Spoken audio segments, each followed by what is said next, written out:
Hey, God's morning mga kapatid. Isang mapagpalang umaga po sa ating lahat. At God's morning po ulit. At ngayon po ay araw ng Saturday. Sabado na ho at October 11, 2025. At muli sa ating daily devotion, tayo po ay tutunghay sa 1 Corinthians 13 verse 4 at sa atin pong panimula, tayo po ay sasamahan ng aking partner para po tayo ay pangunahan sa pagbabasa ng talata at pangunahan po tayo sa pananalangin. God's morning mga kapatid, tayo po ay babasa sa 1 Corinthians 4 verse 13. Ang pag-ibig ay matiyaga, magandang loob, hindi mainggitin, hindi mayabang, ni mapagmataas man. Tayo po ay manalangin. Lord, maraming salamat po sa panibagong araw na ito, Panginoon. Tunay nga po tinataas po namin ang iyong kalwalhatian, Panginoon. Nawa, Panginoon, kami po ay patnubayan ninyo, bigyan niyo po ng kalakasan ng katawan at magandang kalusugan, Panginoon. Ganon din po sa aming mga mapag-aaralan ngayong araw na ito. Nawa itong mga mapag-aaralan ito, Panginoon, ay tumimo sa aming puso at aming malakaran sa mga susunod na araw. Ganon din, Panginoon, ang pagmamahal mo ay napakadakila, Panginoon, na dapat naming tularan, Panginoon, na maibahagi sa aming kapwa. Maraming salamat, Lord, sa patuloy na paggabay mo sa amin, Panginoon. At ganun din po, Panginoon, ang mga taong nakakarinig ng iyong mga salita ngayong umagang ito, Panginoon, patnubayan niyo po ang bawat isa at magkaroon din po ng impact o tumimo rin sa puso ng bawat isa na nakakarinig ng iyong salita, Panginoon. Maraming salamat, Panginoon, at ang lahat ng ito ay aming ipinapanalangin sa pangalan ng inyong anak na si Jesus. Amen. Amen. Purihin natin, Panginoon Diyos. At dito sa ating topic ngayon, the humble plane of love, mula po dito sa 1 Corinthians 13 verse 4. And ay tutunghayan po natin ito. At sabi nga po ang 1 Corinthians 13 ay madalas pong tawaging the love chapter. Itong buong chapter nito. At ito po ay isa sa mga pinakakilalang passages sa buong Biblia pagdating sa pag-ibig. Pero hindi ito basta love story. It's a powerful message about the kind of love that should characterize every Christian. Ang church po sa Corinth ay may maraming problema. May mga pagkabahabahagi, moral na issue, maling paggamit ng spiritual gifts at iba pa. Dito po si Apostol Pablo bilang sabi nga ay spiritual father ay sumulat ng letter doon sa 1 Corinthians para ituwid ang mga ito. At doon po sa verse 12 ay pinag-usapan po doon ng ating butihing apostol ang iba't ibang uri ng spiritual gifts. Pero bigyan din po at binigyan din po niya na kahit gaano ka-powerful ang mga gifts na meron ng isang Kristiyano, kung wala namang pag-ibig, sabi nga niya, wala rin pong silbi ang mga ito. Sabi nga, parang sinabi niya na okay, magaling kang mag-prophecy, magsalita ng iba't ibang mga wika o magpagaling ng sakit, pero kung wala kang pag-ibig, wala rin sa isay ang lahat ng ito. Kaya nga po dito sa 1 Corinthians 13 na ating ngayong pag-aaralan, pinapakita po dito ni Apostol Pablo kung ano talaga ang tunay na pag-ibig. Sabi nga, hindi ito basta emotion o feeling lang. Ito ay isang pag-uugali, isang commitment at isang paraan ng pamumuhay. Ulitin ko po, ang pagmamahal na tinutukoy po dito ay isang pag-uugali, attitude, no? Isang commitment o isang paraan ng pamumuhay. Ang pag-ibig po na ito ay hindi selfish. Sabi nga ito ay nagbibigay, nagtitiyaga at nagpapakumbaba. Why? No? Bakit nga ba the humble flame of love, ang ating ipinamagat dito? Pinili po natin ang title na ito dahil ang pag-ibig na inilalarawan dito sa 1 Corinthians 13 verse 4 ay sabi nga ay hindi makapanira, kundi ito po ay o hindi sabihin nating magarbo, no? Ibig sabihin hindi malakas, hindi magarbo, no? Hindi showing, ganon. Ito po ay parang isang maliit na apoy na mahalin tulad natin na tahimik, na nagbibigay liwanag at init, no? Hindi ito sabi nga sumisigaw para mapansin, no? Hindi siya na parang apoy na sabi nga ay nagbibigay ng pansin, no? Pero patuloy itong nagliliyab, no? Ito ay isang pag-ibig, no, na may halin tulad natin sa pag-ibig na mapagpakumbaba, hindi nagmamayabang at hindi naghahanap ng sariling kapakanan, no? At ang title natin ngayon na The Humble Flame of Love ay nagre-represent ng tunay na pag-ibig na according dito sa ating talatang pinag-uusapan sa verse 4 ng 1 Corinthians 13. Sabi dito, no, sa Amplified Version, love endures with patience and serenity. Love is kind and thoughtful, and it not jealous or envious. Love does not brag, and it's not proud or arrogant. Ibig sabihin, ang pag-ibig na ito po na galing sa ating Panginoon Diyos ay matyaga, mabait, hindi naiinggit, hindi mayabang, at hindi arrogante. Sabi nga, it's love the low-key. Parang low-key po siya, but a powerful like a flame that gives warm a light without being showy. No, sabi nga, hindi niya po kailangan maging showy. Dito po sa ating pag-aaral na ito, ay atin pong isa-isahin ang talatang ito, Sabi nga ay huyagin natin, Doon sa unang bahagi ay love endures with patience and serenity.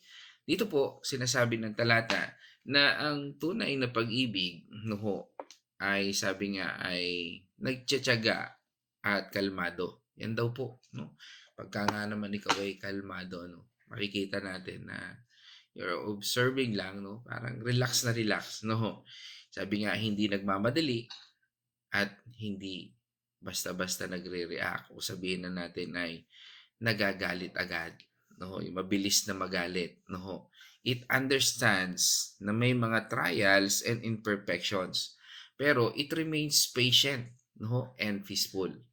Ika nga, sabi nga po, peace is in the heart, not in the surroundings. So sabi nga, makakahanap tayo ng kapayapaan, kung payapa yung puso natin, meron tayong Diyos, dahil ang Diyos ang siyang Prince of Peace natin. Kung meron tayong Panginoong Jesucristo, kahit ang gulo-gulo ng paligid natin, doon nakabase po ang apoy na ito, itong pag-ibig na ito. Ulitin ko, peace is in the heart, not in the surroundings. Sabi nga sa atin ng Philippians 4 verse 7, At ang kapayapaan ng Diyos ay hindi kayang maunawaan ng tao ang siyang mag-iingat sa inyong puso at pag-iisip dahil sa inyong pakikipag-isa kay Heso Kristo. Amen.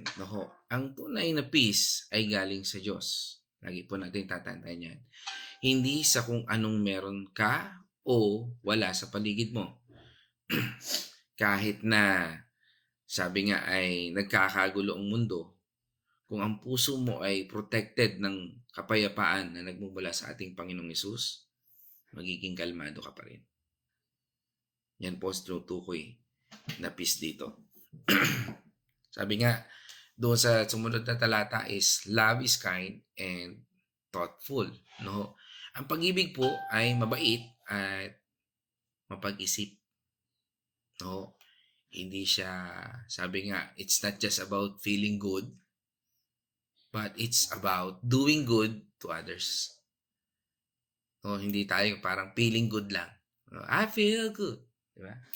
You know, I should. Tama ba yung aking lyrics? Hindi ko alam. No? Pero parang ganun po.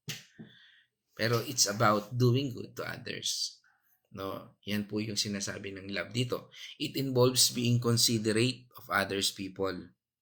Ano, ano po yun? Maaring yun yung feelings niya o kanyang pangangailangan. Kung tayo ay nakikita natin yan, no? Yan po yun. Sa paligid natin, hindi natin kailangan ma-appreciate na i-affirm, no? Basta alam natin yung ginagawa natin, pinagagawa ng Panginoon Diyos sa atin. Yun yun. Sabi nga sa atin ng 1 Peter 4 verse 10. Bilang mabubuting katiwala ng iba't ibang kaloob ng Diyos, gamitin ninyo ang kakayahang tinanggap ninyo sa ikapapakinabang ng lahat. Amen. Tulad nga ng sabi nga po dito ng talata na gamitin natin para sa ikapapakinabang. No? Again, kanina na pahapiawan natin na yung talatang ito no, ay pinakita rito na doon sa verse sa chapter 12 na binigyan tayo ng mga spiritual gifts. No? Yung faith, yung prophecy, yung healing, at marami pang iba, no? Speaking in tongues and whatsoever. Pero sabi nga niya dito sa verse 13, ano man ang meron tayo na yan kung wala tayong pag-ibig, itong lahat ay walang kabuluhan. At dito sa 1 Peter, muli, pinaalala naman ni Apostol Pedro na gamitin natin yung gifts na ito para mag-serve sa iba. Dapat maging good steward tayo sa grace ng God. Why? Kasi kung ina-acknowledge natin na lahat ng meron tayo ay mula sa Panginoon Diyos, nagiging humble tayo at nagiging mapagmahal tayo dahil alam natin na ang Diyos ang siyang pag-ibig. 1 John 4:9. At hindi lang dapat tayo nag-feel good. Dapat ginagamit natin yung gifts natin para sa iba. Ibig sabihin, lahat tayo meron tayong mga gifts na ibinigay ang Panginoon Diyos. Sabi nga, gamitin natin. Maging mabuting katiwala tayo.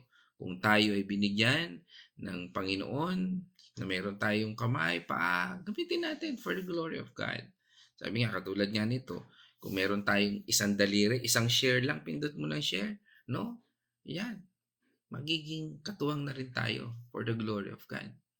Magiging katuwang tayo na pagbabahagi natin ng salita ng Panginoon Diyos.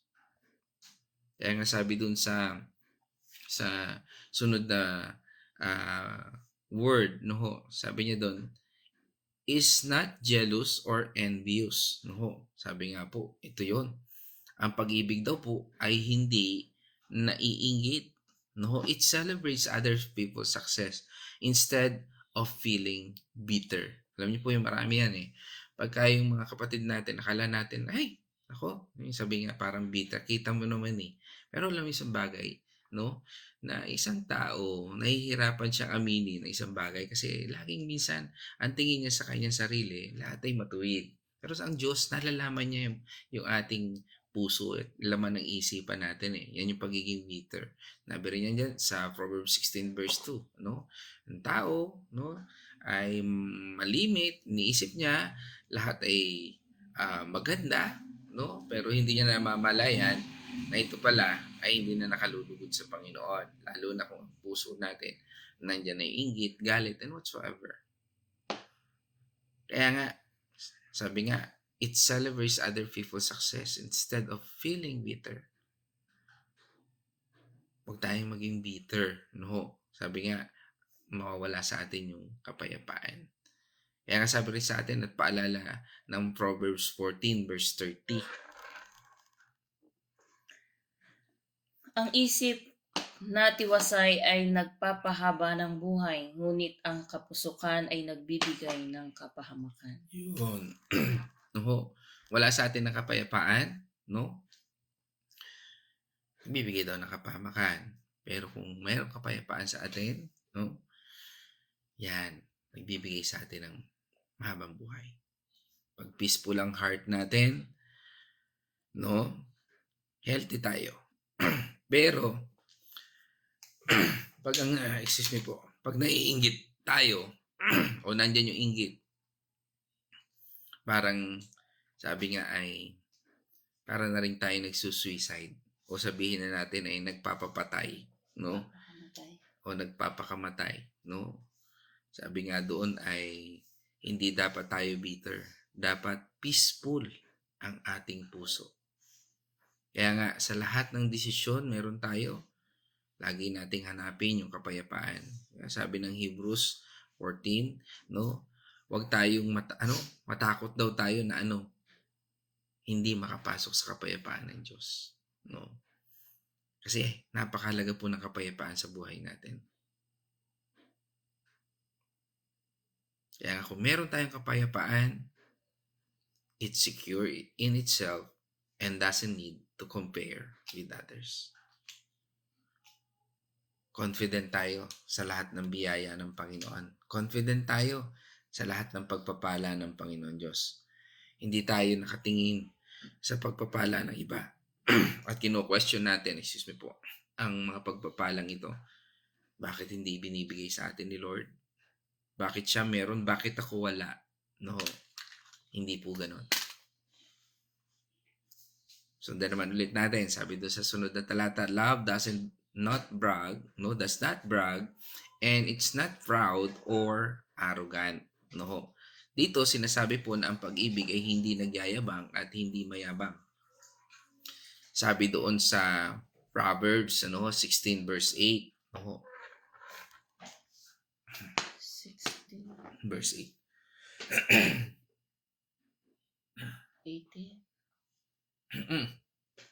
Sorry, 16 verse 18. Ang kapalalo ay humahantong sa pagkawasak at ang mapagmataas na isipan ay ibabagsak. Yon. Ang pride daw ay lead to destruction. At ang Holy Spirit, sabi doon sa English kasi sa Amplified Version, the Holy Spirit ay lead to fall. No?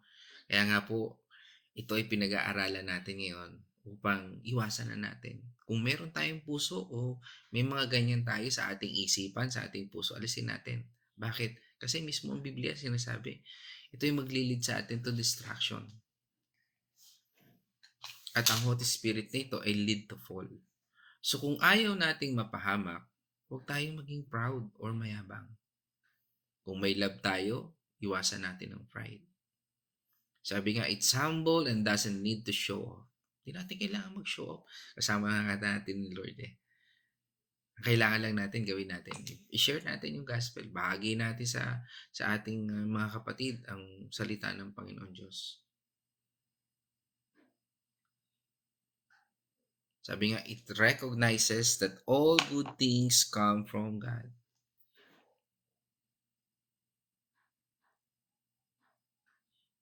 Ipagyabang natin si Diyos, si Diyos. Ipagyabang natin ating Panginoon Diyos. Huwag yung ating mga accomplishment, whatsoever. Pagyabang natin si Lord. Mas maganda ipagyabang si Lord. Kasi totoo yun.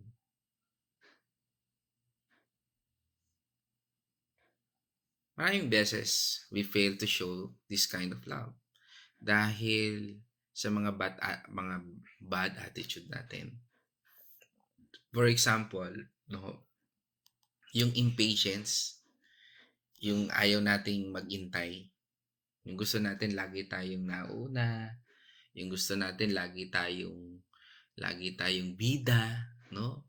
Kapag mainipin po tayo, no, o isang tao, sabihin na natin, kapag mainipin ng isang tao, we become easily, irritated and judgmental.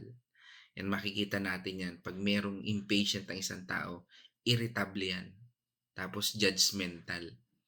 Di ba sabi nga ano ba yung Bitbulaga ba yun? Yung huwag kang judgmental. Ayun. No? Yan. Sa Itbulaga, huwag kang judgmental. No? Yan po yun. Biblical, Huwag tayo maging judgmental. Hindi natin alam kung ano yung mga pinagdadaanan ng isang tao.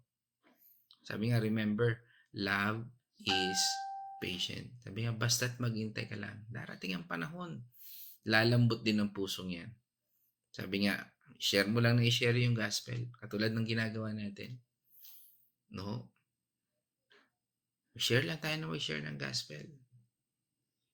Darating ang panahon, lalambot ang mga puso ng, sabi nga, yung mga pusong bato.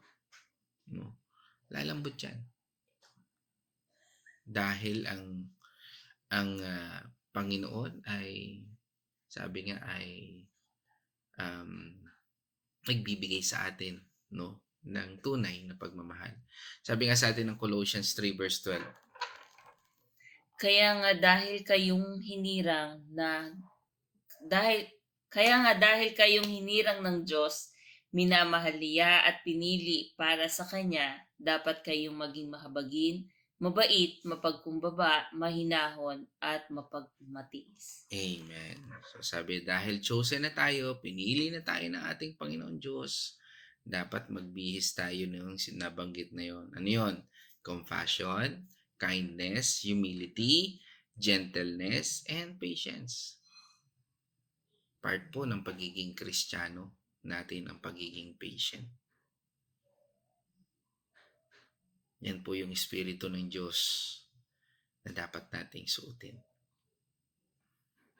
No? At habang tayo ay nakikinig ng salita ng Panginoon Diyos, parang tayo ay nagbibihis. Napapansin natin, di ba, pag may mga natututunan tayo, nagbabasa tayo ng Biblia, parang, sandali, madumi na itong damit kung ito, tapon ko na ito. Ito mas magandang damit na ibinibigay ng Panginoon Diyos. Yun po yan.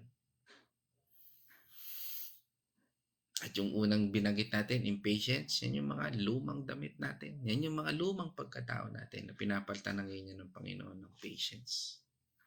Tungo naman tayo dito sa unkindness. No? Kapag masama ang trato natin sa iba, we're not showing the love of God o the love of Christ. Sabi nga sa atin, di ba, ng 1 John 4, verse 20 hanggang 21. Ang nagsasabing iniibig ko ang Diyos, subalit napupuot naman sa kanyang kapatid ay isang sinungaling. Kung ang kapatid na kanyang nakikita ay hindi niya magawang ibigin, paano niya maiibig ang Diyos na hindi niya nakikita? 21. Ito ang utos na ibinigay sa atin ni Kristo. Ang umiibig sa Diyos ay dapat ding umibig sa kanyang mga kapatid. Amen.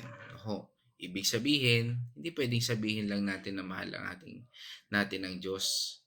Kundi, sabi nga, kung hindi naman natin kayang mahalin yung ating mga kapatid, kung hindi natin kayang mahalin ang taong nakikita natin, paano naman natin mamahalin ang Diyos na hindi natin nakikita?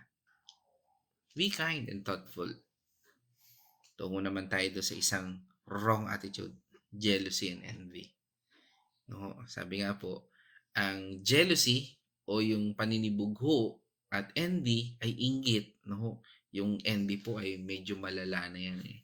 Kasi ang envy yung envy, ito yung minsan yung jealous kasi, nagje-jealous ka lang eh. Parang minsan tampo ka lang doon sa isang tao. Pero itong envy, no, masama na yung tingin mo sa tao. Kasi yung envy, this is mas matinding oppression or obsession na ito ng isang tao. Dahil minsan, naglalayo ka na, sana yung alam niyo po ba yung sana madapa ka. Di ba? Masagasaan ka sana. Yan, envy po yan. Ingatan po natin yan. Yan po ay masama. Dahil nakakasira po ito ng relasyon, pagkatao, at espiritualidad. No? Kaya nga po, minsan, be aware doon sa isipan at puso natin. Ubadin natin yan, yung pagkatao niya. Kapag naiinggit tayo, we're focusing on what we don't have instead of being grateful for what we don't have. Ang inggit po ay paninibugho.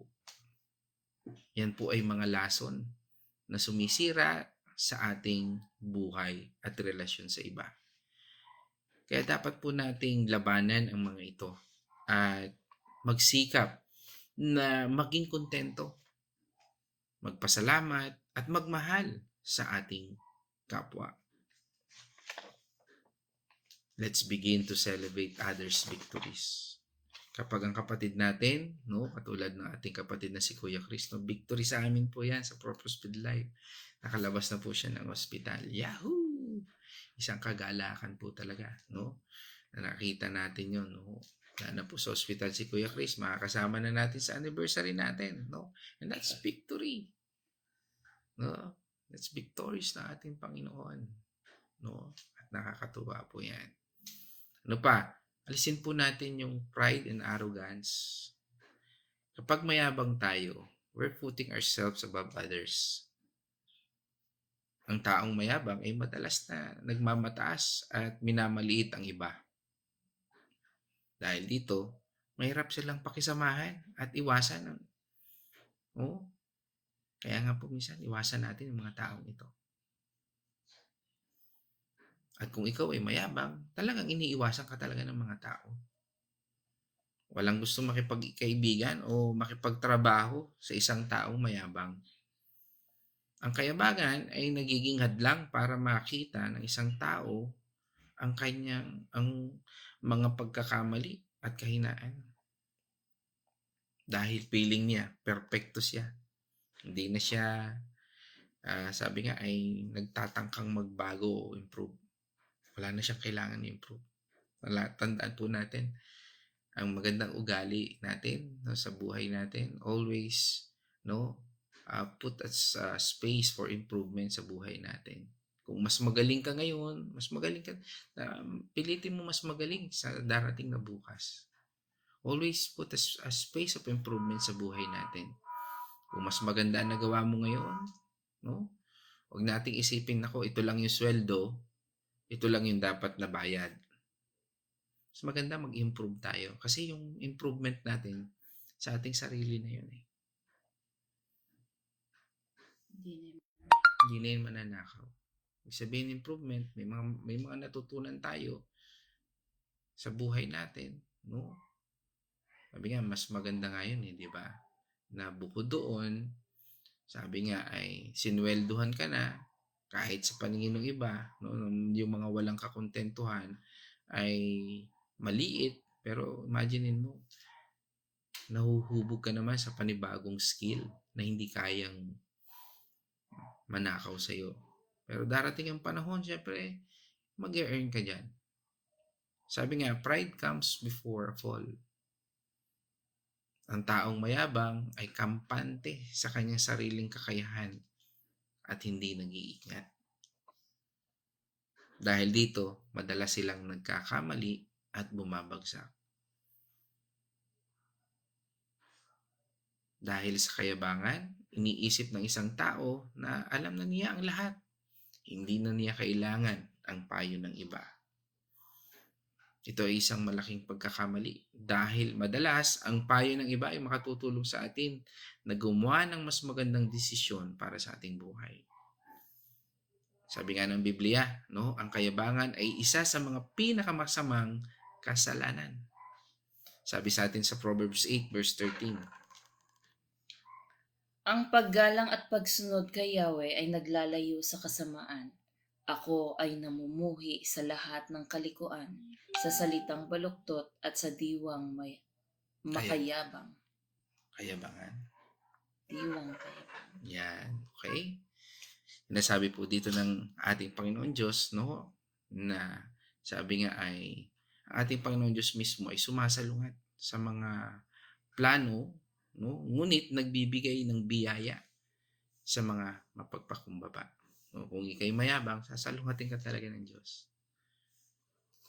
Sa madaling salita, ang kayabangan at kapalaluan ay nakakasira sa ating relasyon sa ibang tao, sa ating sarili, no, kahit sa ating sarili, at syempre higit sa lahat sa ating Diyos. Dapat nating labanan ang mga ito at magsikap na maging mapagpakumbaba. Sabi nga, be humble and remember that God resists the proud. Kaya mga kapatid, dyan po tayo magtatapos. At sa ating pagtatapos, no, ay gamitin natin ang pagkakataon nito. No? Ano nga ba ang dapat nating gawin? Okay? Sa ating pagtatapos nito, ayon sa aral nito ng 1 Corinthians 13, chapter 4, no? Una, examine yourself. Tanungin mo ang sarili mo. Tanungin natin ang sarili natin. Am I really showing the humble flame of the love in my life? Katulad na ating pinag-aralan ngayon. Ikalawa, repent. Kung may mga bad attitudes tayong nakikita sa ating sarili, confess agad natin kay God and ask for forgiveness. Diba? Sabi ng Panginoon, He is faithful and just. Kapag tayo lalapit sa Kanya, patatawarin niya tayo. Ikatlo, ask for God's help. Hindi natin kayang labanan yan mag-isa. Hingin natin ang tulong ng Panginoon. Lord, bigyan mo ako ng lakas upang hindi ko magawa ang mga bad attitudes na ito. Tulungan mo ako, Panginoon. Hindi natin kaya magpakita ng tunay na pag-ibig in our own. We need the Holy Spirit to empower us. Ikaapat, practice. Sabi nga, be intentional. No po? In showing patience, kindness, humility, and selflessness sa mga tao sa ating paligid. Practice natin. Gawin natin, ibig sabihin. Let's allow the humble flame of love, yan po yun, to burn brightly in our hearts, reflecting the character of Christ in everything we do. Remember, true love is not just feeling. Hindi po yan feeling-feelingan lang o pakiramdam lang. Ano po ito? It's a decision and way of life. Yan po ay decision natin at ang ating pagtuon sa buhay na ito. Purihin natin Panginoon Diyos, mga kapatid. At sa bahaging ito ay dadako naman po tayo ngayon sa Wednesday's Reflection. God's morning muli mga kapatid. Ito pong ating napag-aralan ay tungkol sa pag-ibig dito po sa ating napag-aralan sa 1 Corinthians 13:4. Sinasabi po nito na ang tunay na pag-ibig ay pagiging matiyaga. Ang isa po doon ay pagiging matiyaga. Ang pag-ibig ay marunong maghintay at hindi nagagalit agad. Kung may mga bagay na hindi natin gusto, subukan nating maging mahinahon at maghintay. Ang pangalawa po ay pagiging mabait. Ang pag-ibig ay palaging handang tumulong at magbigay. Tumutulong tayo sa mga nangangailangan at maging magalang sa lahat. Number 3 po ay hindi naiinggit. Ang pag-ibig ay hindi nagdadamot sa tagumpay ng iba. Kung may nakamit ang iba, maging masaya tayo sa kanila. Number 4 po ay hindi nagyayabang. Pag-ibig ay hindi nagyayabang o nagmamalaki. Huwag nating ipagyabang ang ating mga nagawa sapagkat ang ating pong mga nagawa ay hindi sa sarili nating gawa kundi sa tulong din ng Panginoon. Kung wala po ang Panginoon, wala po tayo sa kinatatayuan natin ngayon. Kaya hindi po natin dapat ipagmayabang kung ano ang narating natin. Ang huli po ay hindi nagmamataas. Ang pag-ibig ay hindi mapagmataas o mapaghusga. Tratuhin po natin ang lahat ng pantay-pantay, hindi po kung sino lang yung, lalo na po ito yun sa church. Kung sino yung mataas. Malaki ang tithes, yun ang tatratuhin mong iba, yun yung tatratuhin mong special, at yung mga hindi naman nagtatights ay bahala ka dyan, maupo ka sa kung saan mo gusto. Hindi po dapat gano'n. Dapat po tayo ay pantay-pantay. Pantay-pantay po ang tingin natin sa bawat isa at sa miyembro ng simbahan. Hindi po sa kung ano ang katatayuan or ano ang laman ng bulsa noong miyembro. Doon tayo titingnan. Hindi po. Ang titingnan po natin ay kung ano ang sinasabi ng ating Panginoon. Ang sinasabi ng ating Panginoon, tratuhin natin ang bawat isa ng pantay-pantay. Walang nakakahigit at wala ring nakakababa. Tayo po sa presensya po ng ating Panginoon, tayo po ay pantay-pantay na magaganda, gwapo, matitikas, hindi po yung mga hindi po yung mga talagang mga sinabi na pangit, matataba, hindi po mga ano po tayo. Ampaw. Ano po tayo sa Panginoon, tayo po ay espesyal lahat. Wala pong Chosen. tinatangi. Tayo po ay mga anak niya, tayo ay Amen. kanyang pinili ang bawat isa. Kaya wala po dapat ah, tinatangi tayo. So, yun lamang po, ang pag-ibig po ay dapat nating ibahagi sa ating kapwa at hindi po natin kinikimkim sa ating sarili. Yun pong sinasabi na me, myself, and I. Wala ka nang ibang nakitang ibang tao na magaling kundi ikaw na lang sarili mo. Hindi, wag po tayong ganon sapagkat ang Panginoon po, isang iglap lang pwedeng bawiin ng Panginoon yun sa atin kung tayo ay hindi magiging humble sa Kanya. So, yun lamang po. Maraming salamat po and God bless po. Okay. So, meron pa po tayong guest dito. Tanungin natin kung magkukorason reflection siya. Tinan nyo ang magkukorason reflection ka ba? Bago ligo. Bago ligo yan. Good morning. Good morning. Good morning, everyone. Yeah. English. English. Ang pag-ibig po ay para sa lahat. Yun. Amen. So, okay. Abaan ng pasensya para maramdaman ng pag-ibig sa Yan. sarili. Amen.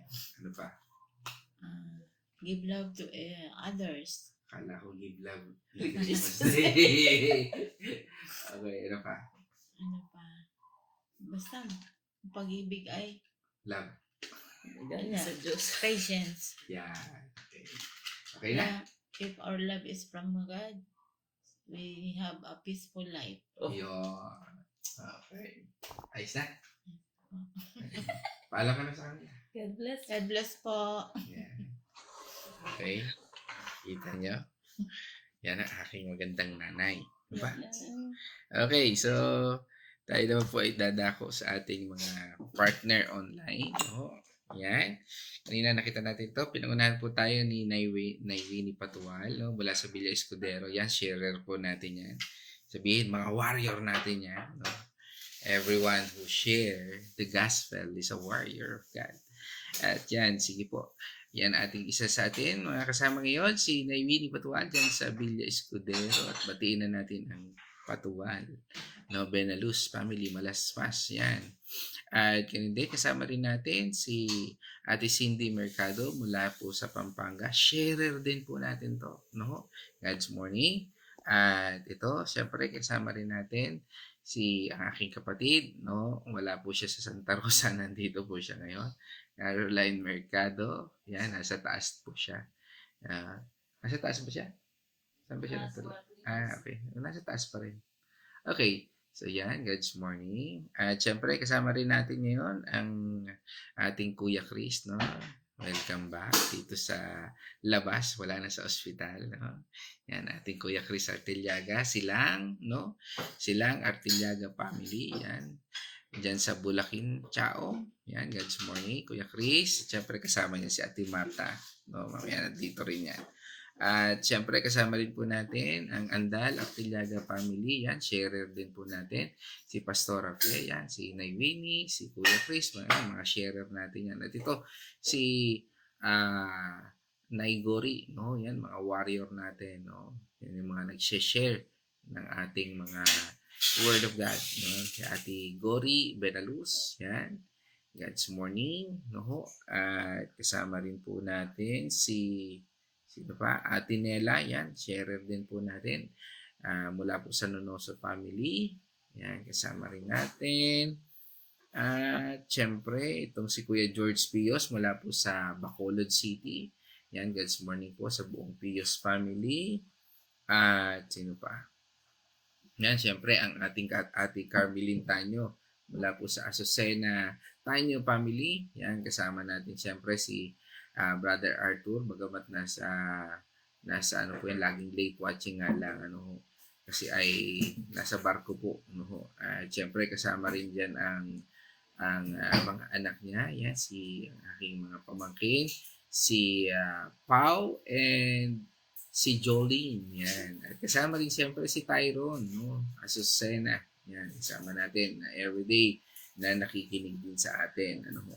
Purihin ang ating Panginoon Diyos. At syempre, kasama rin natin ang aking magandang pinsan, si Ate Lilibet Chua Getgano, dyan sa Alamada, Cotabato. At mula naman sa Bayan ng Liliw, kasama rin po natin si Nay Edna Arosena. Yan. At syempre, kanina yan, mismong live na live, kasama rin natin ang aking magandang nanay. No? At syempre, kasama rin natin ang aking kapatid, no? Si Brother Ian, Artiliaga. Yan. Kasama rin po natin ngayong araw na ito. Yan, good morning. Yan, sharer din po natin yan. Yan, blessed God's morning. No, praying for Aimee, sabi nga ni Nay Edna rito, Christine Malaluan, for successful operation. No, ngayon pong araw na ito yan. No, pray din po natin. Yan, okay. Yan, okay. Ano pa? Sino pa? Kami mamamiss ako. Double check ko lang po. Yan. At from Osamis, no? Kasama rin po natin ang C family sa pangunguna po ni Dr. Julia. At praying din sa kagalingan ng mga may sakit dyan, especially kay Johan, no? Na may sakit, no ho. Yan, praying. At yan, God bless us. Yan, siyempre. At sa ngalan po ng aking partner, ng aking asawa, no? Kami po ay magpapaalam. Pero bago tayo po magpaalam, tayo po ay manalangin. Let's all pray. Heavenly Father, we thank you sa araw na ito at muli ay binuksan mo ang aming isipan at puso upang kami ay turuan, bigyan ng kaalaman patungkol sa pagmamahal, O Lord, na nagbibigay sa amin, Panginoon, ng direksyon upang gawin namin ng tama ang aming paglilingkod na may kasangkapan ng pagmamahal na ito. Salamat, Panginoon, sa iyong pagtutuwid. Tinatanggap po namin na kami ay kulang, nagkamali, Panginoon, at makasalanan. Kaya humihingi po kami ng kapatawaran sa lahat ng kakulangan na aming nagawa. At bigyan mo po kami, Panginoon, ng lakas na nagmumula sa iyo upang mapagtagumpayan ito. Inaamin po namin na hindi namin kayang pagtagumpayan ang lahat ng kahinaang ito kung hindi, Panginoon, sa pamamagitan mo. Sa iyo kami umaasa at sa iyo kami, Panginoon, humihingi ng lakas at patnubay upang gabayan mo kami na magampanan namin, Panginoon, ang aming mga aral na natutunan. Bigyan mo kami, Panginoon, ng puso, Panginoon, na tinutukoy patungkol sa pag-aaral na ito. Dalangin din po namin, Panginoon, sa aming mga kapatid na may karamdaman, Lord, sa bawat isa na nabanggit, Panginoon, sa mga kapatid namin sa comment section na ito at ganoon din, Panginoon, sa mga kapatid na makikinig pa lang, Panginoon, ay dalangin po namin at sino mang nakakakinig ng salitang ito. May karamdaman, mga pangangailangan sa buhay, O Lord, dinadalangin namin, Panginoon, na may buong pagtitiwala at sa buong pagsusumamo, Panginoon, sa kapangyarihan sa pamamagitan ng iyong banal na Espiritu. Lord, dalangin namin, Panginoon, ang kagalingan at patuloy, Panginoon, na pagpo-provide, Panginoon, ng lahat ng pangangailangan.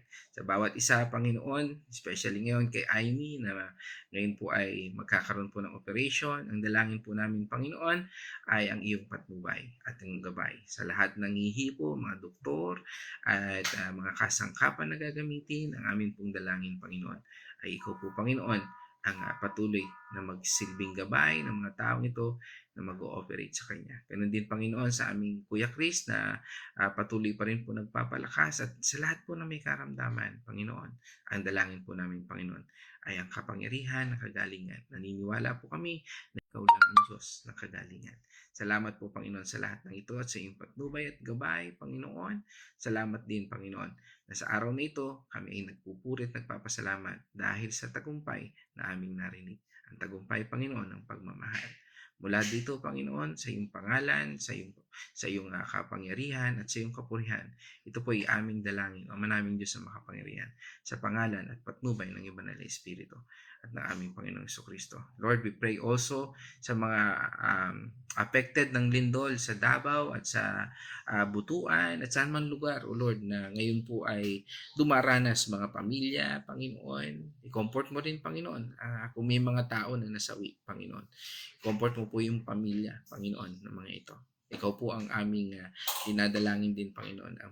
Ang diwa ng pag-ibig at pagtutulungan sa Pilipinas, Panginoon, ay mamayani sa iyo sa pamamagitan ng iyong biyaya at ang iyong grasya. Again, O God, we thank you and we praise you. In this our pray, in the name of our Lord Jesus Christ. Amen. Mga kapatid, let us shout the shout of victory. Christ has died.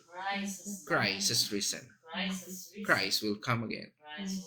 And together, we are for Christ. Again, reminder, anniversary na po namin bukas.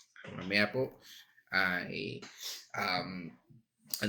ay kami ay punong abala na po ngayon, no? Kaya sa aming mga kapatid, no, na nais po makidalo sa kabutihan ng Diyos para sa Purpose Filled Life, no. Kung meron man po kaming mga tao na hindi na namin na padala ng invitation whatsoever, kung naririnig mo ang message na ito, you are invited na ito po ay upang i-celebrate natin yung kabutihan ng ating Panginoon Diyos. At kami po sa Purpose Filled Life, no po, ay dinadalangin po namin na kayo ay makasama namin, no, upang magpuri at magpasalamat sa ating Diyos na buhay.